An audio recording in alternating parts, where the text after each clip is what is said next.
નમઃ શિવાય. અધ્યાય 3 શિવપુરાણમાં શ્રી ઉમા સંહિતા. અધ્યાય 3 શિવ મહાત્મ્ય. શ્રી કૃષ્ણએ ઉપમન્યુને પૂછ્યું, હે દ્વિજવર, શું મને પણ શિવજી દર્શન આપશે? ઉપમન્યુ બોલ્યા, અવશ્ય. આપ અત્યંત શીઘ્ર શિવ દર્શન કરીને સિદ્ધિને પ્રાપ્ત કરશો. હું આપને એક અદ્ભુત મંત્ર કહું છું. એના જપ દ્વારા નિશ્ચય આપને શિવ દર્શન પ્રાપ્ત થશે અને આપના સમાન જ પરાક્રમી પુત્ર પણ આપને પ્રાપ્ત થશે. સર્વ મનોરથોનો પૂર્ણ કરનાર, સ્વર્ગ તેમજ અપવર્ગને આપનારો આ ઓમ નમઃ શિવાય પંચાક્ષર મંત્ર સર્વમાં ઉત્તમ છે.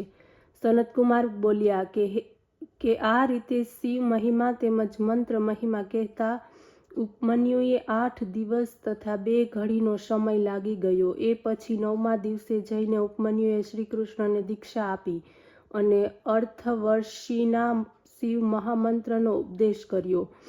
શ્રીકૃષ્ણ ઉપમન્યુ પાસેથી બધી વિધિ જાણી લીધી. જટાજૂટ ધારણ કરીને સ્વસ્થતાપૂર્વક ચરણના અંગૂઠાના સહારે 15 મહિના થતાં જ પાર્વતીની સાથે ભગવાન શંકર પ્રગટ થયા. શ્રી કૃષ્ણે પ્રણામ કર્યા, હાથ જોડીને અનેક સ્તુતિઓ કરી.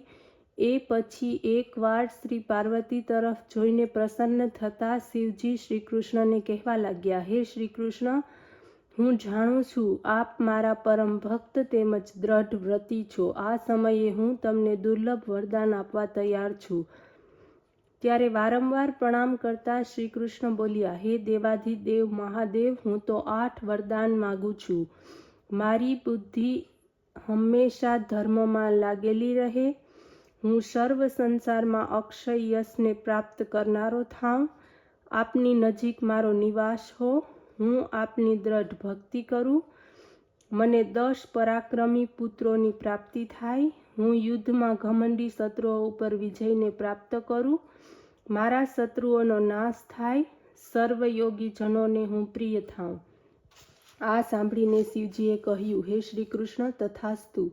તમને બધા વરદાન આપી દીધા. ત્યારે પાર્વતીજીએ કહ્યું, હે બુદ્ધિમાન શ્રી કૃષ્ણ, હું તમારા ઉપર અત્યંત પ્રસન્ન છું, વરદાન માગો.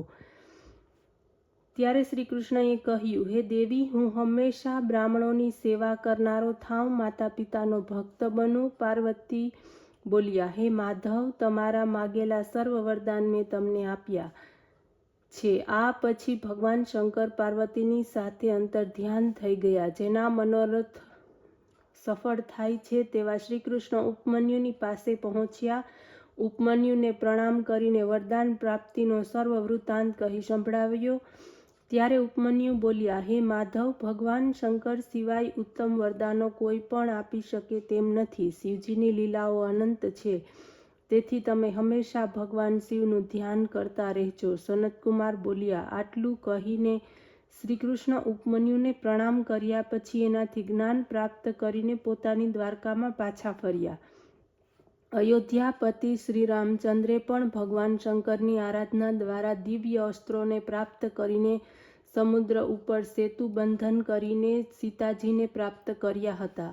હે મુનિ, કામધેનુ પ્રાપ્ત કરવાના લોભમાં આવીને સહસ્ત્ર અર્જુને જન્મદગ્નિ ઋષિનો વધ કર્યો.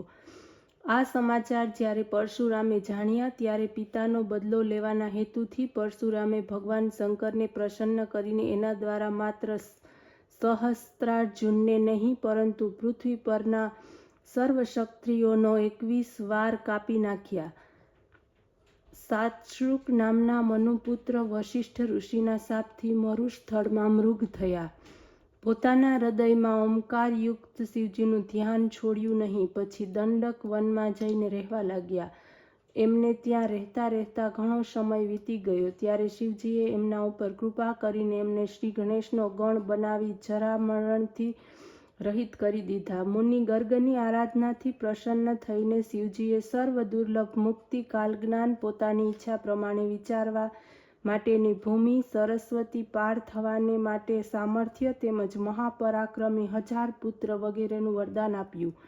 એક અત્યંત દારિદ્ર બ્રાહ્મણ હતો. નિર્ધનતાને કારણે પોતાના ગાલવ નામના પુત્રને ગુરુની પર્ણકુટીમાં સંતાડી દીધો. પોતાની પત્નીને તેણે અતિથિઓના આવવાના ભયથી કહ્યું, દરવાજે જે કોઈ અતિથિ આવે એને કહી દેજે કે મારા પતિ ઘેર નથી. એમની આજ્ઞા વગર હું આપનો સત્કાર કેવી રીતે કરી શકું? એટલે પત્નીને કહીને તે સ્વયં ઘરમાં છુપાઈને બેસી ગયો. એક દિવસ એ બ્રાહ્મણને ઘેર એક ભિક્ષુક આવ્યો. પત્નીએ ઉપર પ્રમાણે જ કહ્યું. ત્યારે આ સાંભળીને એ ભિક્ષુક દિવ્ય દ્રષ્ટિથી એ બ્રાહ્મણને ઘરમાં સંતાયેલો જાણીને બોલ્યો, હે બ્રાહ્મણ પત્ની, તું અસત્ય ભાષણ શા માટે કરે છે? તારો પતિ આ ઘરમાં છુપાયેલો છે અને ત્યાં જ મરી ગયો છે.